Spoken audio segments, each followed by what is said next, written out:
5 seconds to go.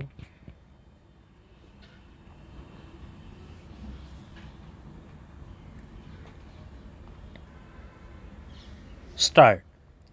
If the word communal is interpreted as the community of the beneficiaries of the group development, then it must be understood as meaning that members of the general public cannot be permitted to partake of the benefits flowing from the open space reservation. For instance, if adjoining the site and as indicated in the explanation in a shape and location determined by the CMDA, a park is constructed. By use of the word communal and interpreting it to mean a community which is larger than the mere beneficiaries of the group development as such, then the benefit of the open space may become available to the general public in the nearby area.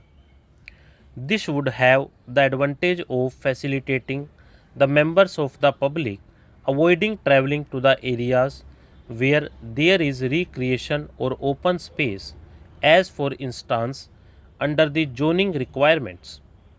Undoubtedly, the absence of any construction which is indispensable to make it an open space area and which is insisted upon also will provide a large chunk of space for all the people in the area, making available the facilities on the basis that when development is permitted, it brings in its train certain responsibilities for the project proponents which can be appreciated as legitimate state interests is one way of approaching the issue. It must be understood in all these cases that setting apart of 10% of the area is actually as such not objected to. This means all parties are agreed that the law providing for setting apart of 10% of the total area excluding roads in the case of group development in excess of 10,000 square meters is legitimate and valid unless we find favor with the arguments that it is otherwise constitutionally infirm. We have already found that the provision does not offend Article 14 on the ground that it represents a species of class legislation. We are unable to also find that the provision is manifestly arbitrary. If, in other words, there is no other basis to find the impugned rule vulnerable, we can safely proceed to hold that the requirement of OSR is not unjustified. We have noticed the stand of the two appellants and the writ petitioners also in this regard. We find that it is their stand that they are prepared to maintain the 10% area as OSR. What is objected is to the execution of the gift deed and allowing the property rights to change hands. This is apart from the objection to the chosen site being made accessible to the general public.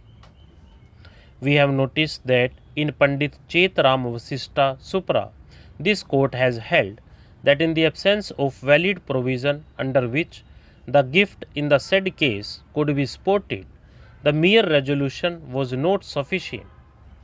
The position still was found to be that the original owner would continue to be a trustee.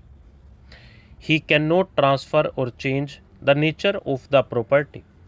In fact, in the decision reported in Virender Gaur Supra, this court discountenanced conversion of what was an OSR area into land on which construction, though for what was projected as a laudable object, was carried out.